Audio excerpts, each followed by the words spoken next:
అందరికీ నమస్కారము. జై శ్రీకృష్ణ. అందరూ సుఖ సంతోషాలతో వర్ధిల్లాలని ఆ కృష్ణ పరమాత్మని వేడుకొందాము.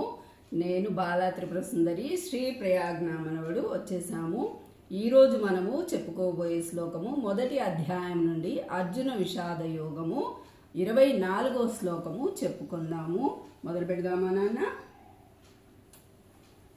సంజయ ఉవాచ ఏవముక్తో హృషీకేశో గుడాకేశేన భారత సేనయోర్భయోర్मध्ये స్థాపయిత్వా రథోత్తమం. జై శ్రీకృష్ణ. అందరూ లైక్ చేయండి, షేర్ చేయండి, సబ్స్క్రైబ్ చేయండి. మీ అభిప్రాయాలను కామెంట్ బాక్స్లో తెలియచేయండి. ధన్యవాదాలు.